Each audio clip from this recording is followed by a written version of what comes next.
friends, so it's been a little while. So I've been obviously quarantining at home and just, taking it easy during this time. But I'm still very active on Instagram if you want to keep it, just in the loop of what is going on Craftic. I'm also pretty active with the newsletter, so if you want to hear what is going on behind the scenes, you can always sign up for the newsletter. I'll put the links down in the description below. But yeah, so I figured I'd make a few more videos on YouTube, obviously, for the remainder of the year. I don't know how many videos I'll get to, but hopefully I can make a handful before December. I just really wanted to get back on here and start making videos because I do enjoy the process. It's just that it is a bit time consuming, and then lately it's just harder to get things done, especially when everyone's home, and you might hear my neighbors downstairs. They're usually not home all the time, obviously, but and they have a toddler, so you can kind of hear them running around. And anyway, today's video is about the Bloom planner. So I got this planner as part of a Tombow and Bloom Planners collab a few months ago. And I actually never showed the planner in its entirety, so I thought it would be fun to actually do a video, just kind of a flip through and a review, and then just kind of a pen test. So I've got my handy pens and markers and some mild liners in here, and then some the Tombow Frunuski and the Twin Tone Brights, just so that we can test it out. So this is actually not the original cover. So I colored this in, so I'll show you the other side. So the back side is the actual original cover that it came with. So as you can see, it comes with this really thick plastic. And then this piece is just a really thick cardboard. And it's black and white, marbled, but you know me, I love color. So I decided to use some Tombow water brush, these dual brush pens, and then just using a water brush, I just created kind of a watercolor-esque kind of effect. It turned out okay. It's not my favorite because a lot of it is grayish on the bottom, so the colors don't pop as much, but it's better than just black and white. And then I cut out a piece of paper here and put a card. This actually is from a pack from Bloom Planners.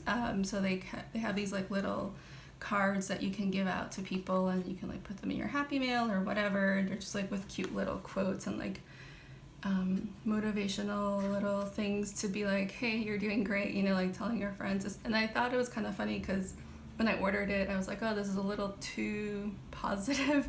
But nowadays I feel especially you kind of need something to look forward to. So the best is yet to come is kind of a nice nice thing to look at. So yeah, so this is the planner. So it's about, I think it's 7 by 9.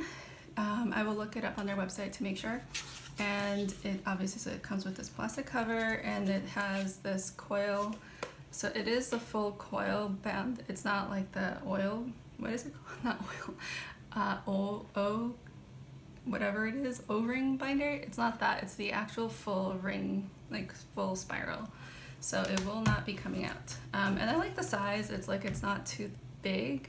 I know if you're gonna sticker it up, you might have not much room to grow, but I'm okay with that. I actually like smaller coils. Big coils just feel really, I don't know, bulky. This is the dot journaling planner. So it's really interesting. This is actually an undated planner, but it comes with these tabs that say January through December, and you cannot remove the tabs, which is kind of unfortunate because I think I received this in March or April. I don't remember. Days have no significance lately. But yeah, so I thought it was kind of unfortunate because if you got this in the middle of the year and you just want to start it in April, you kind of have to start on the 4th tab, which is kind of annoying because that leaves all this space empty, and it's completely undated, so I'm not really sure what that was about. So yeah, so there's this like intro page, you know, your name, your phone, your email, create your own mission statement here.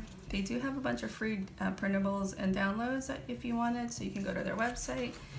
And there's like a quick page of like how to use your planner. I usually don't like these, excuse me. I usually don't like these pages, but it's just one page, so it doesn't really bother me. So there's a dot grid page, 2 dot grid pages. Oh wait, yeah, so then you get into January. So the monthly tab actually starts with a grid page, which I actually like because you can draw whatever you want on here. Like you can do a nice quote, you can put a calendar, you can do whatever. And then you've got your monthly view, which I really like. It's nice and clean. It's got some dot grid at the top and on the side, and it's a Sunday start calendar. I don't really understand that, but I feel like that's kind of the general thing that happens with most planners, because the weekly is a Monday start. And as you can see, each day actually gets the same amount of space in terms of the dot grid, but you only get the hourly section from Monday through Friday, and then Saturday and Sunday you don't. Which, if you're a Monday through Friday person, that's fine, but I know a lot of people who work different kinds of schedules, so this probably wouldn't work if you work on Saturdays or Sundays. So yeah, that's something to note. And then the pages just kind of keep going like that. I do like that it's super clean. It's like very minimalist. Like it's an actual minimal planner, not like some planners that say they're minimal, but then they're actually like pastels. So anyway, so at the end of the last week, you get a dot grid page, and then you get another dot grid page, and then the next month starts with another dot grid page. So it's kind of nice, like right before the month starts, you get like 4 grid pages, so you can use that for notes or whatever. And then yeah, so like the whole thing just kind of repeats itself throughout, and then we get through December. I don't remember what happens at the end of December. I think there's not much. I looked at this months ago, and I probably should have looked at it more. So yeah, so there's a couple of sheets here that are for dot grid, and then you've got your back pocket. So you've got this little pocket, and as you can see, I was testing out the Tombow markers here.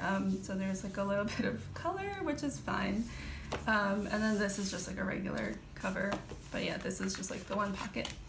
So I thought it would be fun to use this sheet as your pen test page. So my go-to markers are the Tombows, and like if I wanted to do any lettering or anything like that. And then I've got some mild liners, which I use pretty regularly. Excuse me. And then I got some pens that I generally use like almost all the time, so I thought it would be good to show you what that looks like. And I think I might have brought too many pens. Okay, we're just gonna do like a really quick pen test. So this is the Pilot G207. So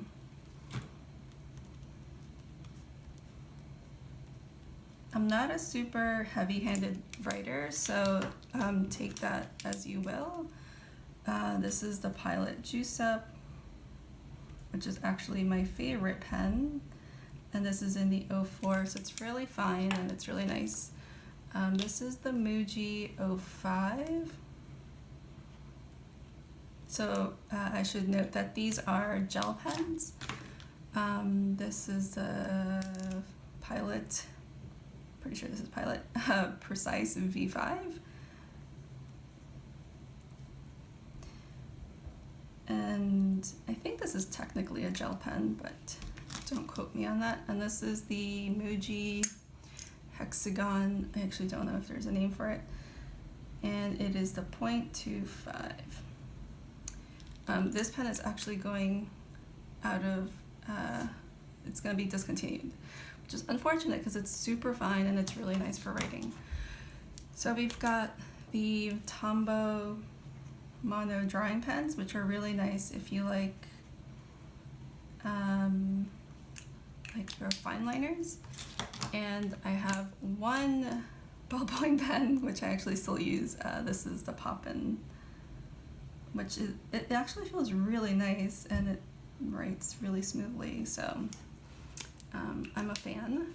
And I have this Muji highlighter, which I really like. Oops. I use this pretty much like daily or so. And then this is the Tombow. This is the worst lettering. Dual brush pens. So I figured I'd bring one lighter color and one darker color. This is not quite black. This is like a really dark gray. And I've got, let's just try one mild liner.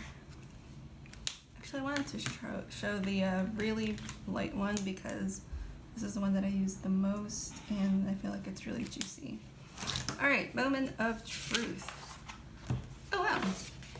Okay, so this is surprising. So the paper, okay, the reason it's surprising is the paper doesn't feel that thick. If you feel it, you're like, I think it's like, I would say like a 32-pound paper. It doesn't feel like the Happy Planner paper, I think, is thicker. So this kind of felt to me like, oh, it might not work so well with all these pens, but there's some ghosting, if you can see it, with the mild liners and the Tombow markers, but there's like such like ghosting, like you can, it's like a very subtle look. And the pens don't bleed at all, and they don't ghost too much. Like there's like such subtle ghosting, like if it doesn't bother you, like it would not bother me. Like for example, like if you're using a Leuchtturm, that paper is terrible and it will definitely ghost a lot, and it really does bug me because it kind of makes it hard to see both sides of the page. But with this one, I'm pleasantly surprised.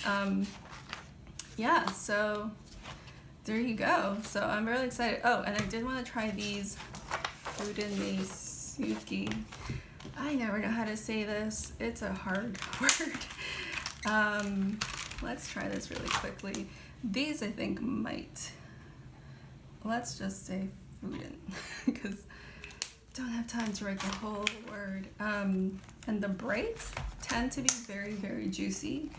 So I usually use them for like coloring, which is probably not their intended use, but I love coloring with these because they're just really nice.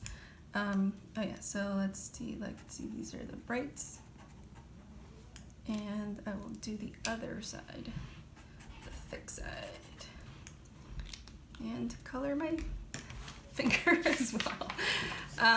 Okay, so, this is actually really good paper. So yeah, there's barely any ghosting.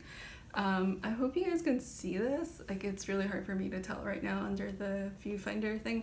But yeah, it's actually really nice. So, my thoughts on this, I actually think it's a really great planner. It's like a good price point. I can't remember exactly right now, but I think it was like $30 or something, which is like a fairly good price for a planner that is completely like, I love how it's like, it's super simple. Like it's so nice and just black and white, like, and it's not like super stark black. I think it's like a softer black, or at least it doesn't feel like a super stark white and black planner, because I've seen those and they kind of bug my eyes a lot.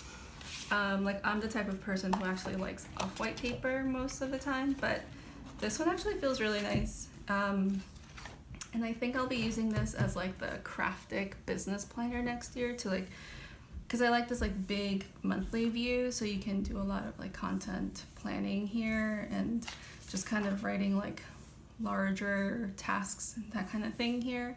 And then obviously you can put my meetings and things.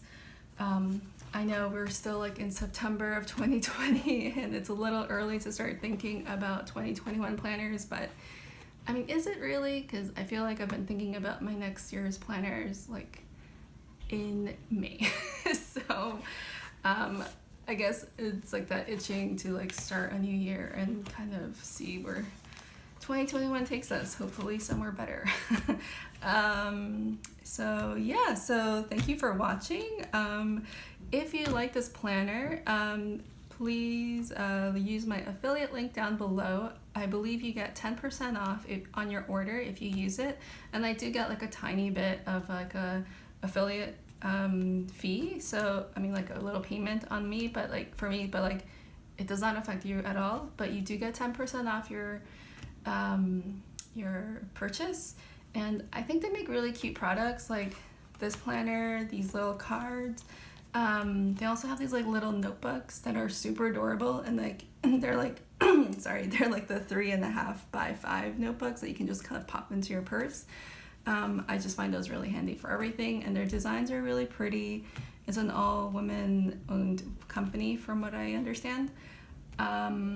Yeah, so I just really like their whole brand, and I like that they're just doing like really good things. So I think that's everything. I think I'm just rambling.